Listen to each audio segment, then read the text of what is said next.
The Bible. Is it hard to understand?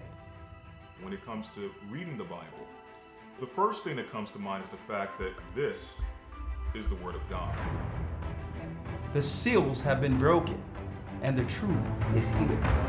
And when we go throughout the scriptures, when we go throughout extra biblical records, we find that the language that God employed, that He used to create the heavens and the earth, was the Hebrew language. Christ said, I came for the lost sheep of the house of Israel. But yet no one, no religious leader, no religious church out there anywhere can now identify the 12 tribes of Israel. Can we? God is quite simple, but it seems as if man makes understanding Him hard. What are those mysteries?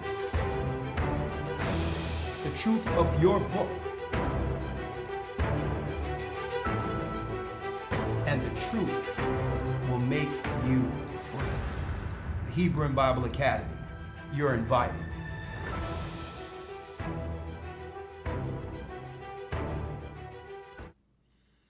Yes, Hebrew and Bible Academy, you are invited. I'm Elder Rawchaa of the Gathering of Christ Church here with our weekly Patreon update. Shalom, brothers and sisters throughout the four corners of the earth. Four corners of the earth. Blessings to my brothers and sisters. Yes, yes, yes. Shalom. All praises be to the Most High in the name of Yeshua. We're going to segue over into Patreon in a few moments. But before I do that, let me first say the water to you, brothers and sisters, throughout the four corners of the earth who supported and continue to support our people through the storm that hit Jamaica. I mean, I'm at a loss for words with all the outpouring of blessings, the financial blessings that you've given, as well as your prayers. And all of the brothers and sisters in Jamaica says, man, a humble and thank you to my brothers and sisters throughout the earth. We rallied together, but we still have a long way to go. We still have a long way to go, okay? And I'm going to go into some of what we're preparing to do at the end of this particular update before segueing over into Patreon.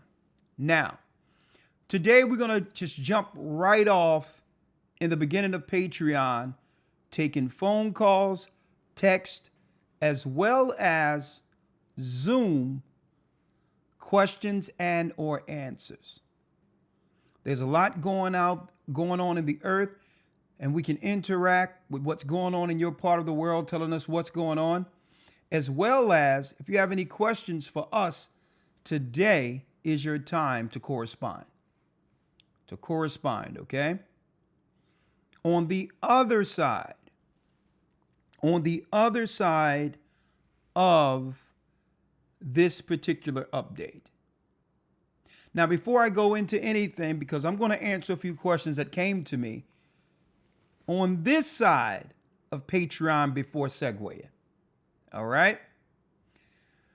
I'm going to answer a few questions that have come to me. Right? But first, let me set it up. Before I do so, let's first go into what the Most High is doing in the earth. Putting everything in its proper perspective. Putting everything in its proper perspective. Babylon is falling. Babylon the Great is fallen. And when we see what's going on in the political landscape, when you see so-called communists being voted in, when you see a communist, Mondani, whatever he is, being voted in as a mayor in New York. Now, we know all the isms: communism, Marxism, even whether it be capitalism. All of these are constructs of control set up by Edom as a form of what? Controlling God's people who've been scattered. All right? So when you see Mendani being voted in New York, understand it's more signs that Babylon is falling, being utilized as a communist to destroy ambition that comes with capitalism. Right? And that's what it is. It's making it where people feel entitled not to work. And by doing so, it takes away that spirit to advance. And that's what we're recognizing in New York. A greater sign, another sign that Babylon the Great is falling. Esau is losing control over God's people. So now he's throwing all of his systems at once against God's people, whether it be here, Africa, the West Indies, South America. He's using all these systems as a form of control, knowing that he's losing all of the spiritual control over our people. See? And that's what we are witnessing with immigration and all of that. These are just systems set in place to keep the children of Israel from rising. But it's a catch-22. They can't use these systems to destroy us without destroying themselves. See, that's the catch-22. Now, the hell will ensue regardless. What they have let loose on the earth, there's no turning back. So they will destroy the earth and all people in an effort to destroy us. But keep in mind, brothers and sisters, that's why it's more important than at any time in this earth to come under the hedge of God and keep the commandments. Keep the commandments and love thy neighbor as thy love thyself, which means don't do to anybody, anyone on the earth, things that you know would offend you if the shoe was on the other foot. At least start there. And also, if we have done things wrong in the past, instead of beating ourselves up with guilt and darkness, repent. Just change your ways and the Most High will accept you, because he's the only one that's going to be able to protect and provide. To protect and provide. He's going to be the only one with what's coming through those doors. Okay? So this is where it is. Before I pull this up here, I'm going to show you all this in a moment. Isaiah 47. Now, the symbolism I want to tell you of them showing all these foreigners running America is Esau is telling you that what? They have gotten everything they can out of this country. They have achieved what they needed to do through this country, and they're now dismantling everything. That's it. They don't care who's the face of a mirror or whatever the case is. The country have gone to crap. They've intentionally pulled the plug on America, and America is finished. America was really the Gentiles' heaven on earth. That's what America was. An opportunity to behold the glory kingdom that Satan showed to Christ. If they would bow down and worship him.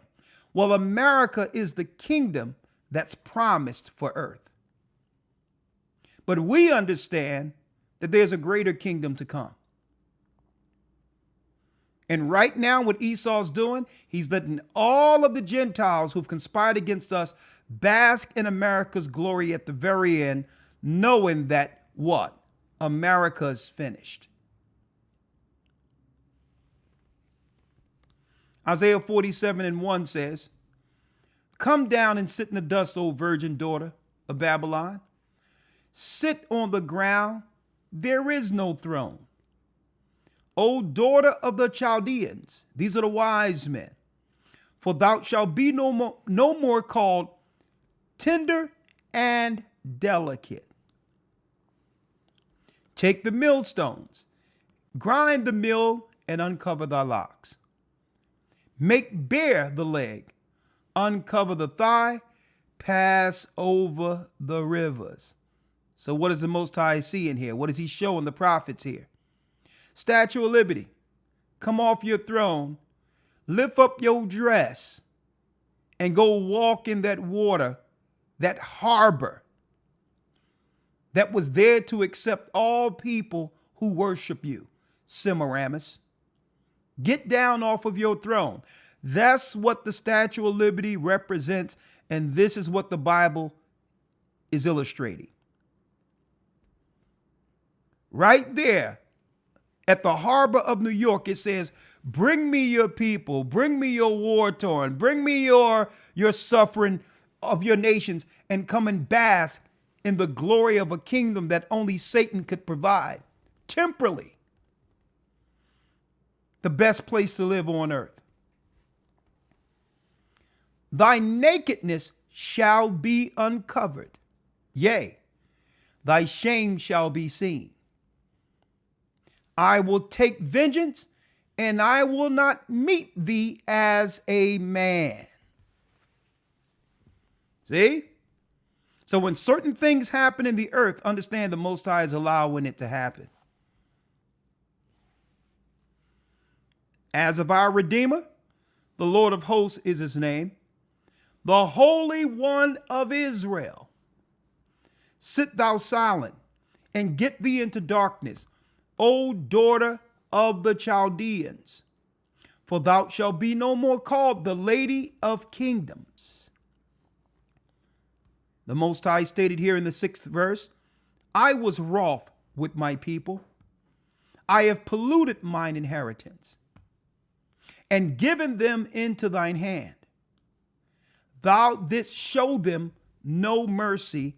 Upon the ancient hast thou very heavily laid thy yoke. So the Most High took the protection off of us, and these nations ravished us, destroyed our people for generations. And the Most High is saying he remembered this because why? They showed us no mercy. Not once as a whole, I'm speaking of these Gentile nations, not once as a whole have they treated us as if we were God's people. The Most High never forgot this. Upon the ancient hast thou very heavily laid thy yoke. And thou hast said, I shall be a lady forever, so that thou didst not lay these things to thine heart, neither didst remember the latter end of it. Therefore, hear now this, thou art given to pleasures that dwelt carelessly, that sayest in thine heart, I am. They're saying that they're the Most High, and none else beside me. Brothers and sisters, did you know that there was no such thought of atheism type of thinking until the rise of America? All nations before this new world understood that there was a God above all gods. If Esau can convince you that what? That there is no God, then you'll see him as your God by default. I am and none else beside me. I shall not sit as a widow, neither shall I know the loss of children. That's what they think. But these two things shall come to thee in a moment, and one day, the loss of children, widowhood. They shall come upon thee in their perfection for the multitude of thy sorceries, and for the great abundance of thine enchantments. for thou hast trusted in thy wickedness. America was set up on witchcraft, folks. It wasn't enough that the Most High allowed us to serve them for a time. Okay? The Most High already cursed us. But on top of that, they would use witchcraft and sorcery as a form of entrapment to keep us under their thumb, under their foot forever. They used the craft against us. They continue to use the craft, witchcraft, and sorcery against us. Thou hast said, none seeth me. Thy wisdom and thy knowledge, it hath perverted thee. And thou hast said in thine heart, I am, and none else beside me. Therefore shall evil come upon thee. Thou shalt not know from whence it riseth, and mischief shall fall upon thee. Thou shalt not be able to put it off. And desolation shall come upon thee suddenly, which thou shalt not know. So stand now with thine enchantments, and with the multitude of thy sorceries, wherein thou hast labored from thy youth. The so-called founding fathers of America were sorcerers. They were Edomite sorcerers from the Hellfire Club of England. Top Scottish and Yorkite Freemasons.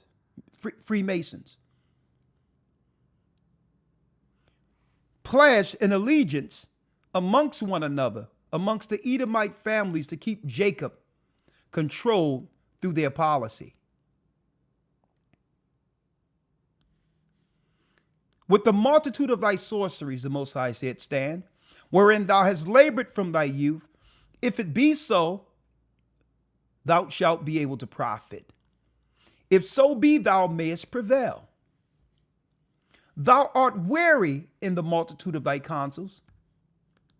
Let now the astrologers, the stargazers, the monthly prognosticators stand up and save thee from these things that shall come upon thee. Let's see if the witchcraft you've been using against God's people will work. That's what our God is saying. You've tried everything. You've released the pits of hell against God's people through your healthcare systems, through administering poisons that you know turns to cancer. That's all sorcery. By poisoning the foods, that's all sorcery, folks. The Lord says here, 14, behold, thou shalt be as stubble. The fire shall burn them, and they shall not deliver themselves from the power of the flame. There shall not be a coal to warm it, nor fire to sit before it. Thus shalt thou be unto thee, with whom thou hast labored, even thy merchants. These are your corporations, folks, that control all products. Even thy merchants, who's making money off of our slave labor and have done so since chattel slavery. From thy youth, that means from your inception, America, you've been using the merchants in a system of merchants, capitalism and all these isms to keep God's people under your foot. They shall wander every one to his quarter, none shall save thee. So eventually Mandani and everyone else is going to go back to where they came from once the judgment ensues. Now it says, let now the astrologers and the stargazers and the monthly procrastinators stand up and save thee. Why am I bringing this out right now? In the midst of the storms that have hit Jamaica, in the midst of what happened, where a lot of these storms are even killing our people in Haiti, and a lot of our brothers and sisters over there who are still suffering from the carnage, of Cuba, who are Manasseh. Well, this leans into a question that was sent to me, and I got another one I'm going to read here. Someone asked, Elder Rawchaa, can you give me some insight on astrology? What is astrology? Is it good? Is it bad? Because there are some things about it that shows what? Behaviors according to one sign. There's patterns that you can recognize when it comes to astrology. And I answered back and I said, well, you have to understand that astrology was an unknown science that mankind was not to delve in. There is something true about certain behaviors based on what gate you went through coming from the heavenly realm sent by our Father into this realm. Okay, there's 12 gates that leads to earth. Angels travel through these gates, and when spirits come into the earth to be born, they go to a separate gate depending on which month they're born in from 1 through 12. It had nothing to do with the months like we see named after gods, goddess, October, September's, and all these other things we see. It was 12 gates named after 12 months, which is what? Number 1 through 12. But only the angels and the celestial were to understand this particular celestial science. We were not supposed to deal with astrology because it's cheating. It's part of the craft. It's cheating. Well, some people might ask, well, Elder Rawchaa, what do you mean by it's cheating? Well, if you understand certain patterns when it comes to emotions and how a person thinks inherently under that particular sign, and you know how they'll react based on that particular pattern, one could use that as for a form of manipulation. You're supposed to get to know a person and their spirit and what's about them by investing time with them. Not just because your sign mixed with their sign. No. None of that means anything from the Almighty. Any person, regardless of what sign you were born under, could get along if they are governed by the heavenly law. Loving thy neighbor as thy love thyself. That's when the signs and all that astrology and all that have no bearing, because you got to know a person's spirit, the same spirit who sent your spirit into one of those 12 portals on the way to earth. Okay? So you're not supposed to deal with astrology because it's cheating. You're sitting here reading about a person instead of investing your time to get to know a person. And then it's a form of manipulation, understanding certain behavior traits that now you can manipulate that person knowing them based on that sign. It's wrong. Now, why am I bringing it up in the midst of what's going on in the earth today? Let me give you the origin real quick, and I'm going to be doing a lot of this on the other side with Patreon. Let me give you the origin of horoscopes according to the book of Jasher, a book the Bible refers to. It gives us the origin, the Babylonian origin of horoscopes. You notice I've just mentioned about what? Isaiah 47, where it says America or Babylon was built on sorcery. And the Most High says, well, stand with your astrology and see if that's going to be able to help you in that time of trouble. You should have been seeking me. That's what the Most High is saying. Okay, because only the Most High can save us from what's about to go down. So why am I bringing that up? Well, in Jamaica, there's a religion, Rastafarian. Now, instead of them embracing the 12 tribes that's written or that is written in the scriptures, according to genealogy, the Rastafarians, they turned the 12 tribes into recognizing what tribe you're from based on what sign you are according to astrology, not realizing that this is witchcraft. This is sorcery. The tribes weren't named based on what sign they were under the astrological table. So one would ask, and this is why the Most High is going against a lot of these places, because they've been engulfed in witchcraft. First of all, Haile Selassie was not from the tribe of Judah. He's a Hamite. He's a Babylonian from the tribe of Cush. He's a Cushite Hamite. That's number one. And you notice the Rastafarians, they would have what? They would have Rastafaria on signs, and then you will see all types of pictures of the Queen of England worshiping, that's right, the symbol, the physical symbol of what we see on the Statue of Liberty, Semiramis.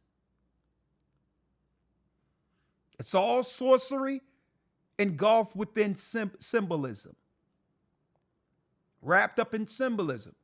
And a lot of Jamaicans have dealt with this false belief, saying that you are the sign, you are the tribe based on what month you were born. Utterly ridiculous. What about if one of the children of Judah was born in the 3rd month? Okay. Would that make him Issachar? If a Judite child was born in the 5th month, would it make him Zebulun? See how ridiculous this is? But what they're hiding is what's being revealed now. The Most High is exposing all sorcery, and he's sending a judgment for those. These people would need to repent out of this and learn right. Learn Christ. You're not a tribe according to what month you were born, your astrological month. You are dealing with witchcraft. Right? Now let me go to the book of Jasher and show you, brothers and sisters, the origin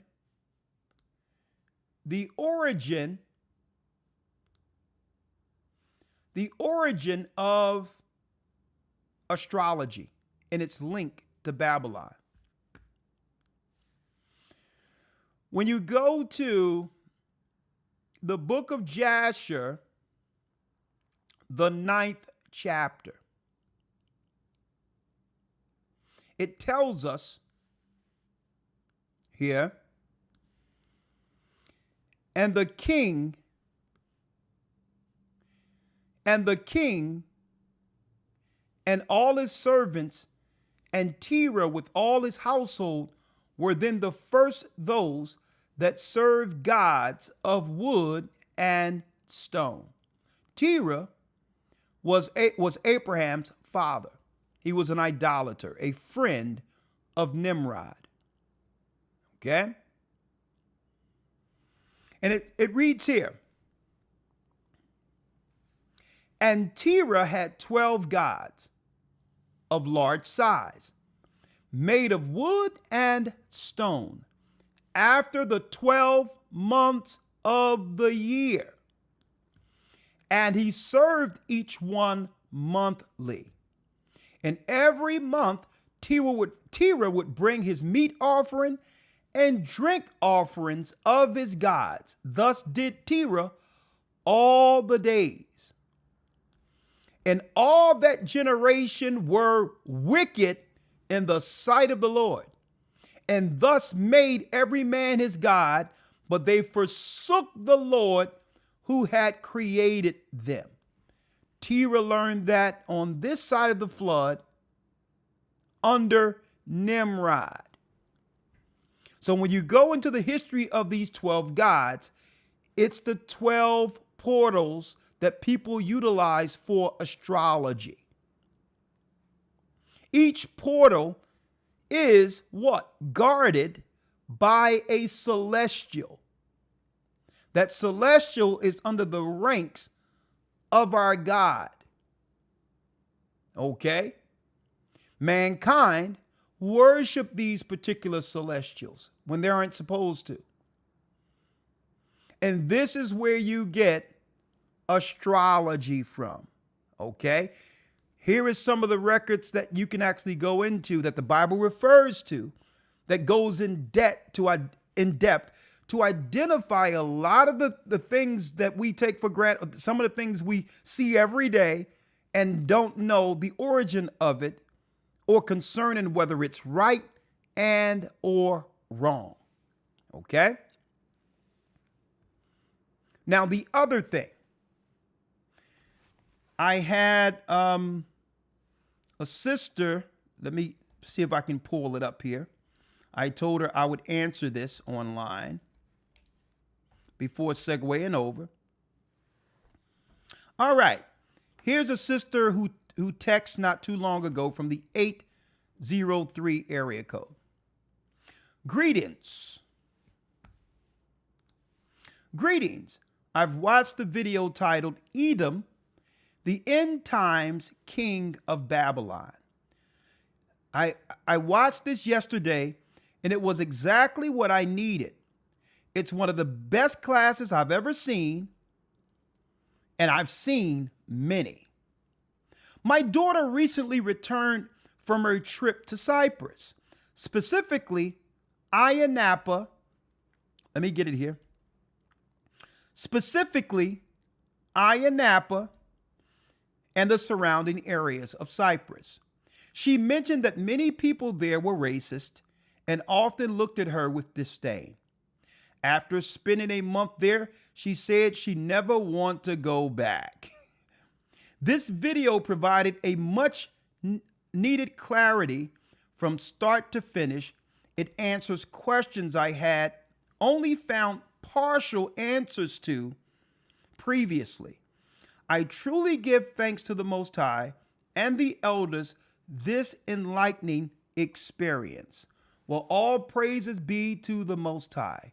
We're here to give you insight, help you connect the dots, and above all, understand follow the commandments, repent from all sins, and get under the hedge of the Almighty. That's the only thing that we ask, is that you follow the Most High and do what's right and transfer the virtue and the truth that you've received through these teachings, transfer that into the world and do your part. But again, Esau is the modern day Pharaoh. Okay, that was a great lesson we put together through the Spirit of the Almighty. And when she talked about she visited Ayia Napa and couldn't believe the racism, let me tell you, especially her daughter and all that. When I went into Cyprus and different areas, I didn't experience racism at all. A matter of fact, me and those that were with us experienced quite the contrary. A high level of respect. Now, number one, where you went in Ayia Napa, yeah, there's racism, a lot of that all through the Greek islands. Esau's grandson, the Edomite in the Bible, Zepho, is buried in Ayia Napa. Ayia Napa is the party capital of all the island of Cyprus. And that's where the tombs of the gods, they got a tomb of the god in Pea. They got also one over in Ayia Napa where what? Esau's grandson, after winning many wars, he's buried there. He became the first pope of Rome. The Pope have nothing to do with our people. It's a seat that was set up by Satan through that bloodline. So when you see racism there, it does exist, right? But we started, when we were there, when we traveled there, we started breaking some of those strongholds, right? That glass ceiling that's there when it comes to how they would treat our people. And because of our interaction with them, they showed a high level of appreciation for what we provided as a people. Now, I'm saying this to you, sister, to why your daughter probably experienced some level of racism. Napa is a party town. And what we tend to not understand coming from America, there's a different view of blacks, especially black women, going into these areas, especially alone. Listen to what I'm telling you. Because why? Unfortunate for us, a lot of our sisters that come from Africa and different areas who go there to party and all of that, and how these men use these women and all of that, you understand, for bedfellows. The image of our people sometimes precedes us. So when they see a black person, they think that it's one of the black women that's probably from one of these other countries who would come and just sleep with men and all that. And automatically they'll see sisters like that without knowing your background, where you're from, what have you. Okay? And they'll exhibit that spirit of looking down on us because they're used to doing this when it comes to the blacks that are over in that area who would just acquiesce to their demands. I've seen this. And keep in mind, these are the people that they have coming over to America, believing that these people are going to be able to exhibit that level of racism over here that comes easy and simple for them with their in the caste systems they've grown up under. And they're going to get their wake-up call. If they're probably getting it already. Okay? Now, while I was over there, I continually gave them their wake-up call. Hey, I'm not the one. You've never ran into someone who looked like me, who's going to respond like me. Okay? I'm going to treat you with respect, and you're going to treat me with honor and respect. And you look them right in the eye and let them know whatever you thought, guess what? I'm not what you see on BET, okay? I'm something different. And even when it came to, if it was performances, singing, whatever I had to do, right, and righteousness to make earn, I made sure they paid more than what they would pay someone in their own country. So then it comes down to the standards we set for ourselves. Okay? Personally, listen, I don't cry about racism. And the reason why I don't, I understand according to the law why things are. Okay? I don't cry about it. What we do is stand as God's people and break that negative image and stereotype the Gentiles have placed on us by not accepting anything less than them treating us like the children of God. Okay? That burden isn't on them to change. They're not going to change. Okay? The burden is on us not to be treated as such. To set the standard where there's consequences for racism. So again, we have to understand how we carry ourselves. Unfortunate, over there in these areas, when sisters and others come over there, you get black men who would work for nothing, who will come from Africa and all that and be treated like second-class citizens without responding. And you have sisters who will come over there and be treated like anything. And it's widely accepted as the norm, not just by the citizens of these countries, but by our people who represent their country, Africa, and other areas. When they come there, they readily accept being subjugated by these people. But there's a shift that's going on. We have to let our brothers and sisters know that, they got to get out of that just being accepted by the other people and being subjugated. But when you come face to face with me, you want to challenge me. Okay? You want to put your chest out when it comes to operating with me, but yet you'll be subjugated outright by another race of people, East Indians and all these others. You have to change your mindset. You'll be ready to fight your own brother who did nothing to you, but be subjugated by a Cypriot or a Grecian or an East Indian or an Asian and acquiesce yourself to them. That particular mindset must be broken. And guess what? We're here to help break that mindset. All right? So traveling throughout the earth have given us a level of wisdom that, listen, you don't gotta like me. Okay? You can hate me if you would like. That's your business. I'm not here to change your upbringing. But one thing you're gonna do is respect me. And I'll respect you. If we raise our standards to at least that level, there'll be no reason for any of us going forward to cry racism. Because why? We have to stop seeking to these other people for validation. Okay? How they feel about us, who cares? You're going to respect me.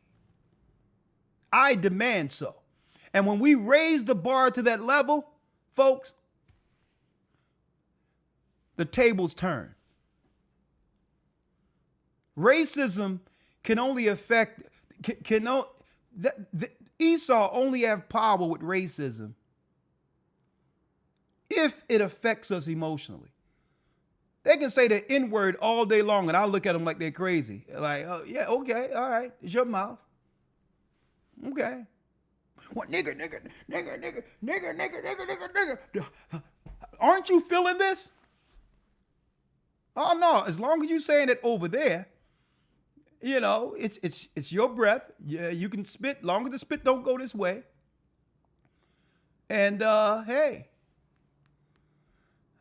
I'll teach you some proper decorum and respect and how to articulate yourself without using bywords if you would like. I'll educate you, but you better not lay your hands on me. See? See, they don't know what to do with a child of Jacob like that. Man, usually when I say this nigger word, it really affects them. Guess what? We've been desensitized from that. We desensitized. We've been called so many things that we don't feel it anymore. Okay? We're on to something different. We're on to rulership. That's what we're on our way to. We're not gonna let you bring us down. Guess what? Say what you want, but keep your hands over there. And a lot of you brothers and sisters, you're gonna have to grow a hard posture, a hard posterity to yourself. We're going through some tough times, and the sticks and stones may break your bones, but guess what? Names will never hurt you. We must get back there and raise our image, follow the commandments, and don't care what Esau is thinking of doing. His world is crumbling. So I wanted to put that out there with you real quick. But since we're speaking real quick, since we're talking real quick about let me see if I have it here. Since we're talking real quick about Zepho, right? In the book of Jasher, the 63rd chapter, in Ayanapa, where she said her daughter exhibited racism, right? In the book of Jasher, it talks about, in Jasher 63, it goes into how Esau, who went into Ayanapa, into Kittim, how he was trying to get with the Africans in an alliance to come against us who was in Egypt, and how we began to march in the wilderness. Well, it was Esau's son trying to conspire with Africans to kill us in the wilderness. Zepho, the Edomite, who became the priest over Rome. In the book of Jasher, it breaks this down, right? And one thing I wanted to pull out of this in particular, right? Let me see. Let me start at 11. And Zepho, the son of Eliphaz, the son of Esau, heard their report and went forth to meet with his army, and he fought them there in the road. And Zepho smote the troops of the king of Africa with the edge of the sword, and left none remaining of them.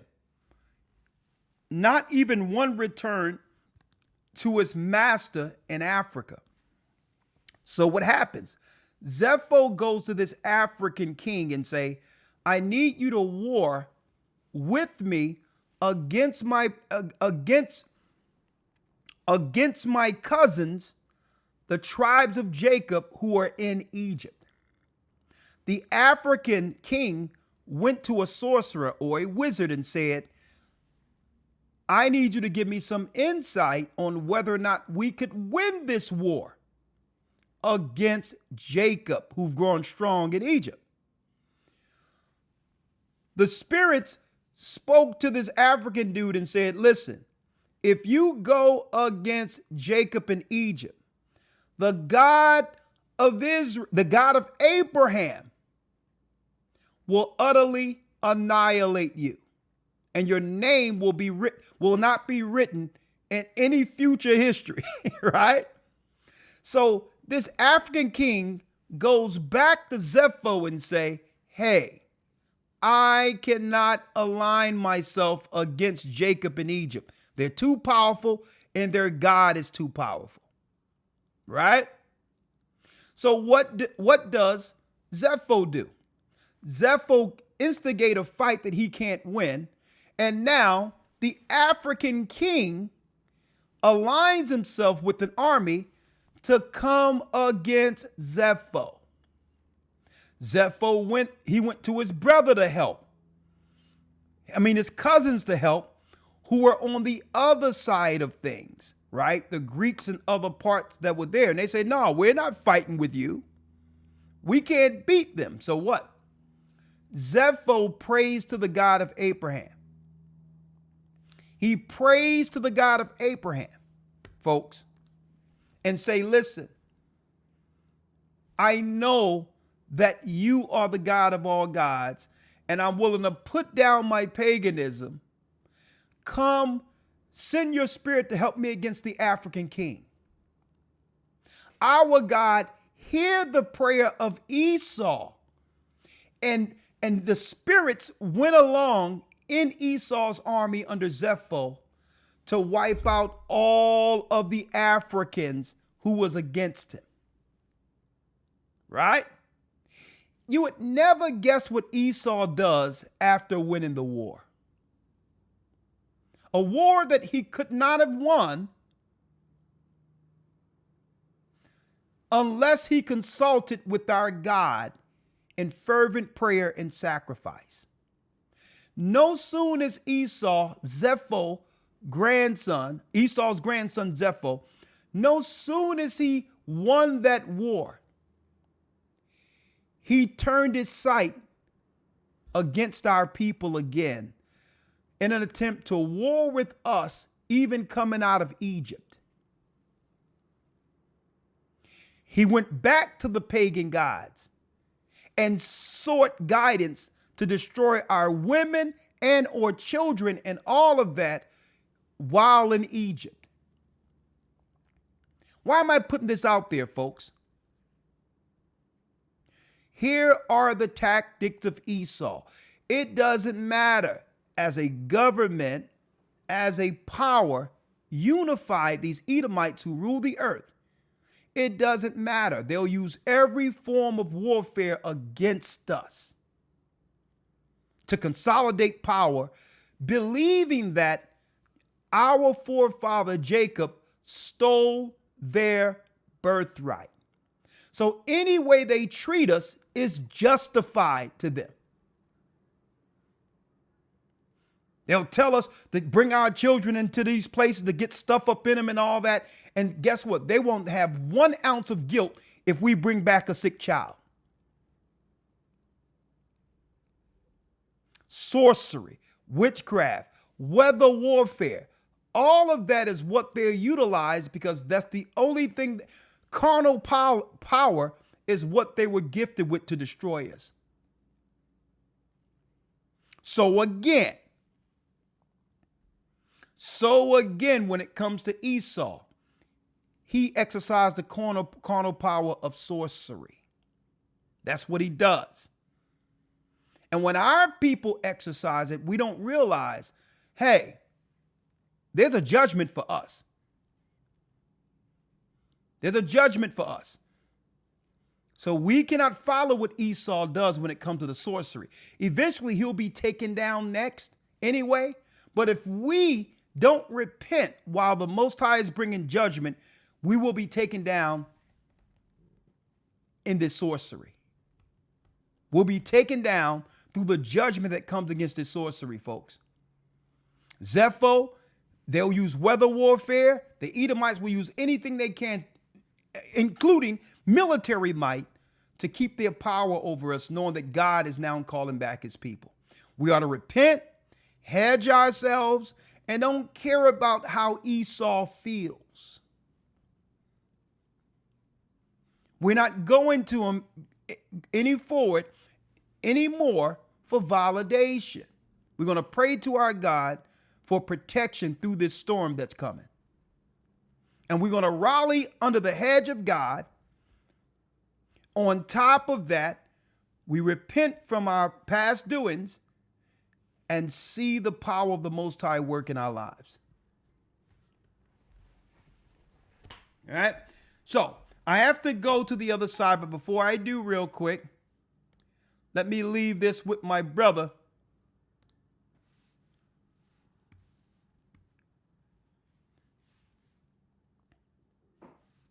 Rawchaa. Give you our report on Jamaica.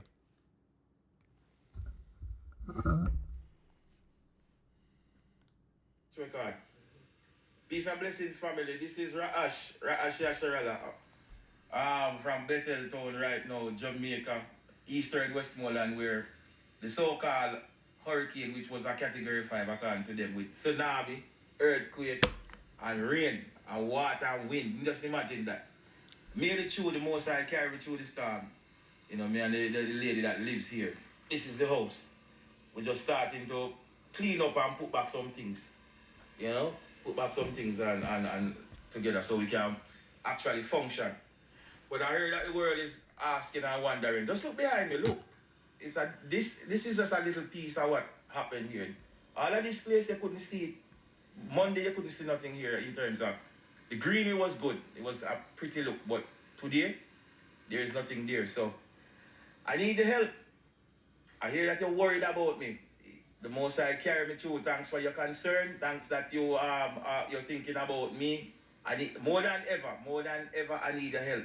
If whatever you can do, send it to the church. Send it to the Elder Rawchaa. Just send some help for us, for me especially, because there's a lot of people depending on me in this area right now that needs help. So send some help for me. Thanks for your concern again. Stream the music too. Let's see if we can get some money, because we need it right now. We're actually in hopelessness. It's just because the Most High give us hope. A lot of people don't have nowhere to sleep right now. I understand it's hopeless, but I made it through. I'm okay in terms of life. It's just that we need food and you know, things to function. So thanks again. And just, when you get this message, start to send some help, man. Send it to the church. Send it to Elder Rawchaa. Send it to the headquarters in Kingston. They are okay in terms of functioning. Don't decide we don't have anything. We don't have any current. So you won't hear from me again for right now. All right, blessings. Shalom. That's right. So I want to thank you, brothers and sisters. We have a long way to go. We have a long way to go, but I'm going to give you a report from the last time that I made an announcement. And I thank you, brothers and sisters, for all your support, but we have a long, long way to go. Okay? I'm going to give you a report. And I thank all of those. I mean, I'm overwhelmed with all the support that came to us. Lord have mercy to the church. Strictly for this particular initiative for our brothers and sisters over there, we've already raised a good amount, but we still need more.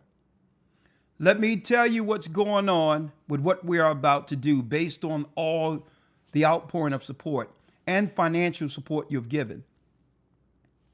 We are now in the midst of buying 2 full containers. The big steel containers you see with rigs, 2 of those, filling those up with generators, food, all the resources our brothers and sisters need, and have it go over into Jamaica to help as many people as we possibly can. None of that would have been possible without your support. Okay? We're coordinating with Jamaica as well as Florida to get 2 containers over there. Now, each container is $2,000 each we're paying for. And we're going to fill it up with everything they need. And it should be there if it be through the power of the Most High. We have somebody from Customs waiting on the other side to help us. Brothers and sisters, it should be there within 3-4 days for them to have everything they need to get through this. Okay? Also, since we're purchasing the steel containers, we're going to turn those 2 containers and put them on properties for housing. 2 tiny houses will build with those containers also. So the containers is not just going to go, they're not going to go to waste. Not only are we going to send the stuff over there, we're going to get some properties to put these containers on for housing. Okay? None of this would have been possible without your support, your overwhelming outpouring of support. And guess what? Nothing shocks me, but I was just so overcome when I heard the amounts that came from you brothers and sisters who sent in the midst of this particular disaster. It goes so far. The Bible tells us that charity covers a multitude of sins. And not that you're doing it to cover anything, but charity goes a long way with the Most High. To give our hard-earned money, in the event of certain emergencies and disasters. I thank you from the bottom of my heart. I do. And I pray that the Most High will bless you and continue to bless you, because this is the type of support we're going to need for each other to get through Jacob's trouble. To get through Jacob's trouble. So what I'm going to do is I'm going to put a link for those who would like to donate towards it. Every last dime you donate, it doesn't go to us. It goes to the people who survived that storm. Okay? And again, we talk about how the Rastafarians and all that are dealing with the zodiac and all that. And this is why the Most High allow a lot of those things to happen in the earth. But the side that people don't talk about are people like Gaja, like Rawchaa, who does the music and the gospel, and are now doing what? converted many people over into the true ministry of the gospel that Christ have conveyed through this church. He elected, even though we went to pull him out of the storm and so that he can live outside of what's going on in a more comfortable setting, Brother Rawchaa decided to stay in that town with no electricity, nothing going on, because everyone is looking for him for leadership and guidance. And he wasn't going to be taken out from amongst his people while his people were suffering. That is to be commended. And this is what Christ does through his church, brothers and sisters. He became a community leader just out of following the church and teaching them what he learned here. And now, in the midst of one of the worst disasters that have ever happened in that area, they're seeking him to guide them through this. That's the power of our people when we're unified. That's the power of our people in the, that's in this church, folks. People can say what they want. They can think what they want. But I'm going to tell you, when the disasters happen, when things happen, that's when you know who's your friend, who's there for you. People can say what they want, but what they can't say is that the gathering of Christ Church isn't there for you in time of need. And this is what the gospel is all about. And one day we'll all need help. Who knows? This is not just going to stop at Jamaica. And to know that our people can rally for one in an instance and only in 2 days and make this happen. This is the evidence our brothers and sisters need to understand when it comes to the power we have when we come together to pool our resources. This is an example. And I thank you. I don't know. There's no words I can express to say how much I appreciate you. And I'm going to tell you, everyone out there thanks you. They thank you. So even though you probably thought you didn't sin that much, let me tell you, based on the suffering, anything is good enough. It doesn't matter how much you sin. It was the fact that you had a heart to do so. I appreciate you. I love you. And guess what? The Most High see it. Okay? Again, let me show you how you donate. You go to gatheringofchrist.org. You go here and you click on donate. Once you hit donate, as you can see, here are all the options that you can donate to. And one of those is the bereavement fund and all of that. But this is where we are now. Disaster relief and emergency supplies. Right? So you see right here, you can donate right here, but you go down and you hit donate. You put your email, phone number, name, where you're from, your address, and also here's the place you can put your card in. And keep in mind, this is a protected site, so you don't have to worry about it. If you put your information in, we don't get that information. It's a protected site, okay? A legal protected site. Same way if you was on Amazon and all that, there's no fear of putting your details here. No one will get your details, okay?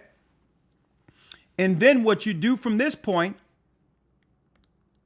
you click the down button, hit disaster relief, type in the amount you're going to put in, and type in the purpose. The purpose, Jamaica.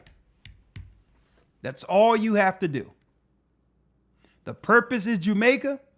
If you put in $20 here, it'll fill in. Whatever you put in, it'll fill in and it'll go directly to Jamaica. I thank the Most High for you, brothers and sisters. And, it warms my heart to know in the event of hard times, we're here for each other. That's what being a child of God is about. That's what it's about. Okay? That's what being a child of Christ, someone who believes in Christ, a child of Jacob. That's what it's all about, brothers and sisters. Okay? I appreciate it. I'll see you on the other side. 1 hour. 1 hour of Q&As with the elder. I'm going to bring you right in. We're going to just start off the conversations, whatever you want to talk about. Some information going on out there that I need to know. Let's share that. But on this side, on the next side, Patreon, it's going to be basic Zoom, text, and I'll bring your phone calls in, questions and answers with the Gathering of Christ Church on the other side with Patreon. Doesn't matter what the questions are, I'm open to answer them as the Most High give me understanding to do so. All right. With that, this coming Sunday, we'll be going into the 4 beasts of Daniel, leading to the mark of the beast. Brothers and sisters, we're close. With that, see you on the other side, Patreon.com/AGathering144. May the Most High be with you. Stay prayed up. Sin not. We will soon see Israel. And yes, starting next week, we will be taking enrollments for the next Hebrew and Bible Academy. We have, in the midst of what's going on in Africa right now, we're going to have something special in the next academy. Elder Lawya will be reporting live on the ground in Africa. I told y'all many years ago that Africa will be the last battleground in the desolation. And already Trump is about to send troops there. Remember, I told y'all this. Okay? Africa is the last battleground. Why? Because they knew it would just only be a matter of time before the children of Judah here in America would go back over to Africa, only to awaken the tribes of Judah, Benjamin, and Levi, who are still there. They knew it. We're not going back to Africa with a chip on our shoulder or an axe to grind, guilting our brothers and sisters who cast us off for dead, guilting them for their hand in our captivity. No, not at all. See, when the tribes of Jacob, the brethren, cast off their own brother Joseph into Egypt in the hands of the Arabs and left Joseph for dead, the knowledge and the experience the Most High gave Joseph all by himself built something in him. To a degree, Joseph became king over all of Egypt. Through that kingship, he was able to save not just his family, but the world. That's right. In preparation for a 7-year famine that the Most High showed Joseph how to get through. And he was cast away, thrown in prison, and denied by his own brothers, only to embrace them at a time they needed saving. Well, that's who Judah is. We're not going back to Africa. We understand the story of Joseph. The Most High did something with us here in America. We had to what? We had to rally together with no one to help but our God. And the God sustained us with understanding of governance and diplomacy and ingenuity. And with that information and understanding that got us through chattel slavery, that what was a beacon of light to the whole earth to understand how to stand against injustices. We understood why the Most High had us come here. So we're not going back to Africa to blame them for what happened. We're going back to Africa to share the gospel and to show them, hey, this is what forgiveness looked like. But you must stand with us through Jacob's trouble. And the enemy knew this time would come. So in the academy, we will have a special part of, we're going to have foot on the ground, camera footage, interactions with our brothers and sisters in this academy, knowing what's about to happen in Africa. And guess what? Elder Lawya will be there to help us with that. All right. So, hey, brothers and sisters, this ministry is moving fast. And those who would like to be involved in the next installment of the academy, the theme and the announcement for that academy will be next week. Tomorrow, Elder Lawya and I will be broadcasting live from the Philadelphia church. Okay? We won't be in studio. We'll be at the Sabbath, and we hope those that are in the Pennsylvania area come share the first month Sabbath with the elders here at the Philadelphia congregation. With that, may the Most High be with us. Stay prayed up. Sin not. We will soon see Israel. And yes, we are the children of Israel. We're God's people. Yeah. And yes, we are back. See you on the other side. Patreon. Q&As.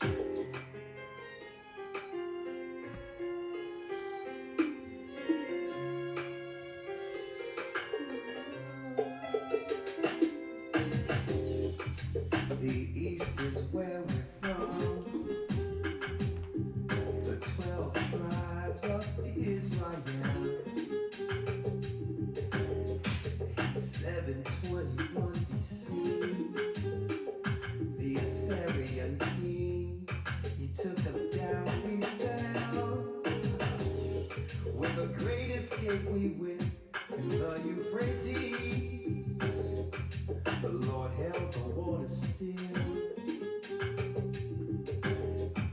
To a land where no mankind dwelt, we went. The 12 tribes of Israel. So we be Manasseh, the Cubans, Ephraim, from Puerto Rico, that bounded from the odds of Hawaii. The Lord is calling back Israel. Zebulun from Panama, yeah, the North American Indians, Simeon, the Dominicans, our highest gathering